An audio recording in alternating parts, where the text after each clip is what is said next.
My relationship with my father had always been distant, but I never imagined it would become so painful. On his 20th wedding anniversary, he dropped a bombshell on me. He told me that I was not his child and kicked me out of the family. It was because he had found out that his ex wife, my mother, had cheated on him. I was devastated by his words. How could he say such a thing? Did he really mean it? All my life, I had looked up to him as my father, my role model, my protector.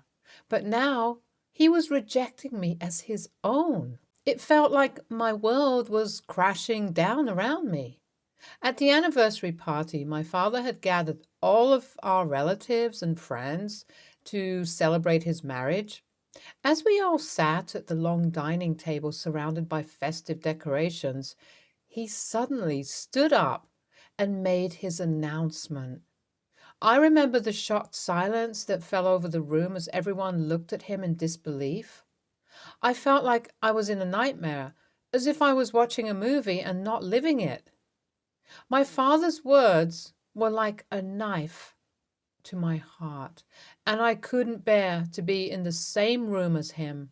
So I got up from the table and ran out of the party, tears streaming down my face. Rushing to my mother's house, I couldn't hold back my tears. I told her what my father had said to me at his wedding anniversary party. My mother listened to me, holding me tight and reassuring me that everything would be okay. As I calmed down, my mother told me the truth about my biological father. She revealed that she hadn't cheated on my dad. I was, in fact, my father's biological daughter.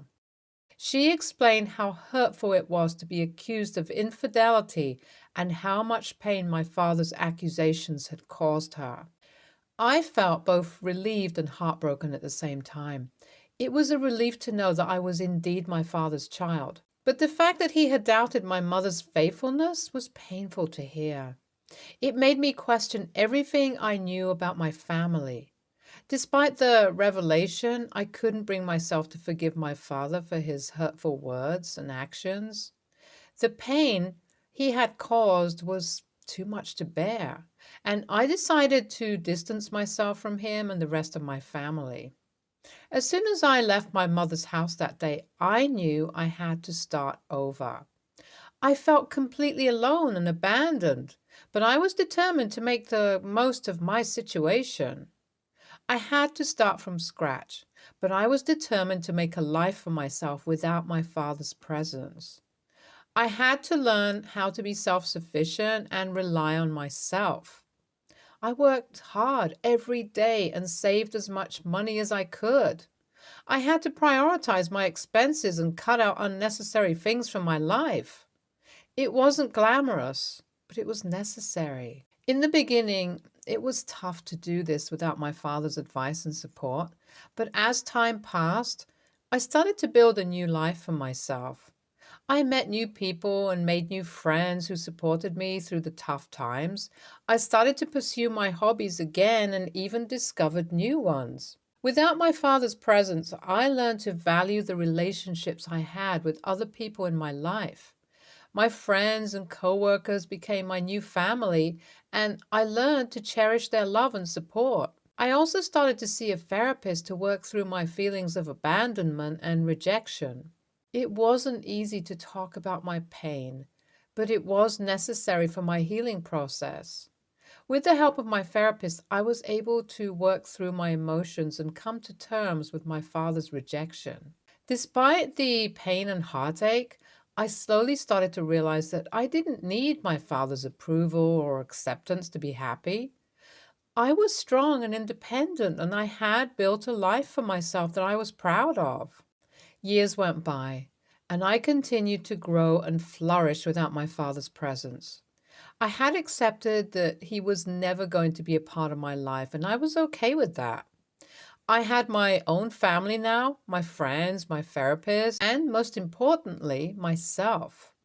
It wasn't until 9 years later that my father reached out to me again, but by that time, I had already built a new life for myself. As I sat in my apartment staring at the phone in my hand, I couldn't believe what I was hearing.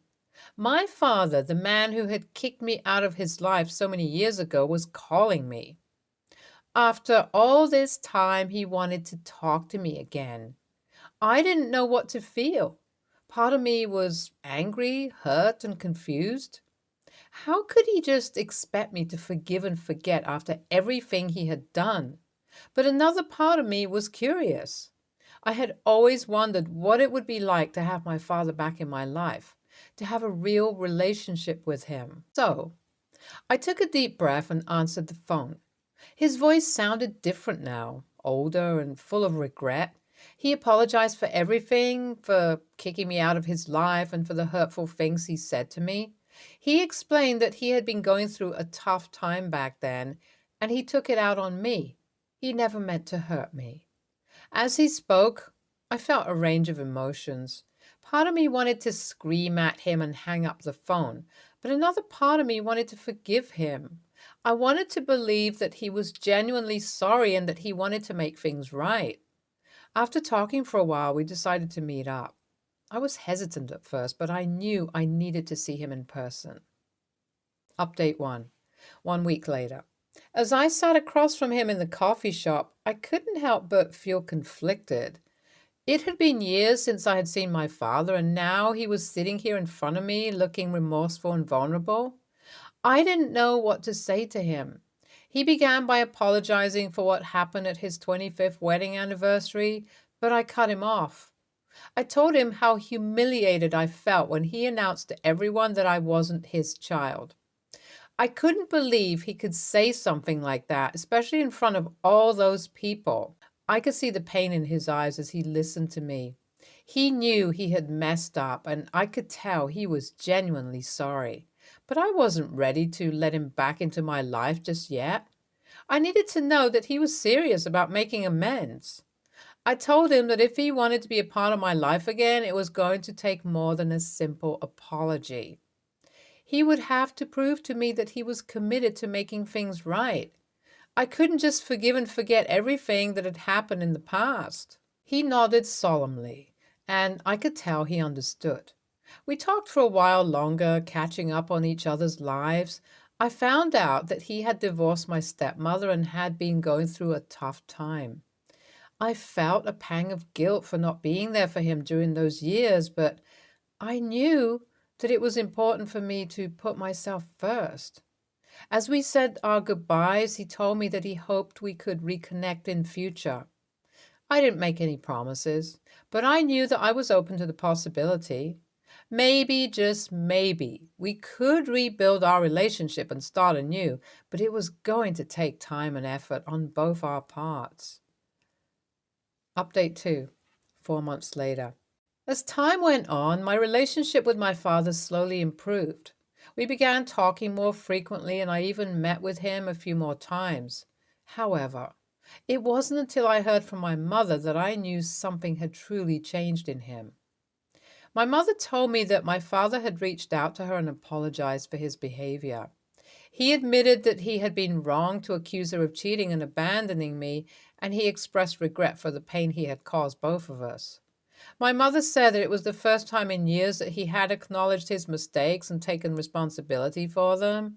She was cautiously optimistic that he had truly changed, but she also cautioned me to take things slowly and be careful. I was happy to hear that my father had taken this step, but I was still wary. I had built a life for myself without him, and I wasn't sure that I wanted to let him back in so easily. It was going to take more than an apology for me to fully trust him again. My father continued to reach out to me and show that he was committed to making things right. He respected my boundaries and never pushed me to forgive him or spend time with him. Instead, he simply let me know that he was there for me if I ever needed him. NTA, the father's behavior was inexcusable. How could he kick his own child out of the family simply because he thought the child wasn't biologically his? He could have handled the situation with more maturity and empathy. Instead, he chose to react out of anger and hurt, which led to years of pain and separation. Even though he did eventually realize his mistake, it didn't take away from the fact that he hurt his own child in a deep and lasting way. I hope he realizes the gravity of his actions and works hard to make amends. The father's actions are absolutely disgraceful and completely unforgivable.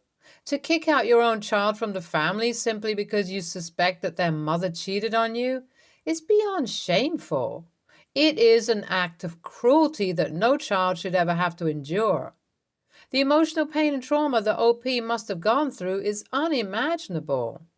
NTA, the father's behavior not only displays a complete lack of respect for his daughter, but it also shows a lack of empathy and compassion towards his ex-wife, whom he accused of infidelity without any concrete proof. Instead of talking to his ex-wife about his suspicions, he chose to make a spectacle out of it at his own wedding anniversary with his second wife, causing a scene and humiliating his own daughter in the process. It is clear that he was not ready to be a parent, and his actions prove that he was not mature enough to handle the responsibilities that come with raising a child. His decision to cut ties with his own flesh and blood is inexcusable, and even though he has now apologized, it is impossible to ignore the pain and trauma that he has inflicted on his daughter. In conclusion, the father's actions were selfish, cruel, and irresponsible. He may have realized the error of his ways, but he can never fully make up for the damage that he has caused. His daughter had to suffer for years because of his inability to be a responsible and loving parent, and that is something that should never be forgotten or forgiven. Next story. Me, 14, female. My twin sister Kate and our parents, 40s, live in a 4-bedroom house. My parents have the master. The second room is a guest room. Dad uses the third room as an office, and my sister and I share the other room. The 3 regular bedrooms are small. Dad works from home 2 days a week, and we have guests maybe 10 days a year. I'm very outgoing. I like having people over, and Kate's an introvert who wants to watch her old TV shows and talk to her friends on Discord. She likes order, and I like putting my clothes on the chair without being yelled at. We've been asking to have our own room since we were 9, and my parents are refusing to move us because we don't have enough space for everybody's needs. Quarantine was awful. Kate and I fought all the time, and our parents yelled at her when she moved her stuff to the guest room because Mom has her craft stuff in the closet. And what if Grandma had to stay with us for a while? I love my sister, but this is making me like her less. And sometimes I think she barely tolerates me because we're always in each other's space. We barely fit in here anymore. The closet is too small for our clothes. Kate's books are in stacks on the floor. I can't listen to music in peace. And my friends ask why we are sleeping in bunk beds in a 4-bedroom house. Yesterday, I was looking for my hair curler and caused a book avalanche that knocked the USS Enterprise, whatever, off the desk. Kate was screaming. I was screaming, and she asked for the 1,000th time to combine the guest room and office so she can take the other room. Dad said he absolutely needs an office. I said I absolutely need a closet, and it doesn't make sense to have all this space and put both his kids in a single room. Mom said we're not entitled to a bedroom each, and there are millions of children who share a room, and if we wanted more space, we should get rid of stuff and stop living like hoarders. Like, we're sorry for being 2 separate people with 2 people's worth of belongings that you bought for us. I asked who is entitled to a room that's empty 346 days per year or an office that's used twice a week, and why I'm the unreasonable one for wanting some space. After that, we were yelling in circles, and Kate took her laptop and locked herself in the guest room. Dad asked what she thinks she's doing, and she said, Googling nursing homes with bunk beds. which she did not at all. So are we a-holes? Today, my aunt and grandma visited and called us ungrateful for everything we have and were disappointed in us. I don't believe I'm an ass because I just am asking to use the space we already have, but at the end of the day, it's my parents' house, not mine. Kate and I wouldn't be angry if we lived in a 2-bedroom house, but 4 bedrooms? One room just sitting there, being a waste of square feet and taxes. And we have to share? NTA, but I laughed to tears about nursing homes with bunk beds. If my kids said that to me, I'd have a really hard time taking myself so seriously that I wouldn't fall over laughing. I do think a dedicated guest room and a dedicated office is a ridiculous waste when the family harmony would be drastically improved by separating children. My office is moving to the dining room because I can no longer use my daughter's closet as an office. She needs privacy and personal space. NTA, your parents, on the other hand, are prioritizing their own wants and needs over you and your twin. Your home does have the space, but your parents are choosing to satisfy themselves before their kids' needs.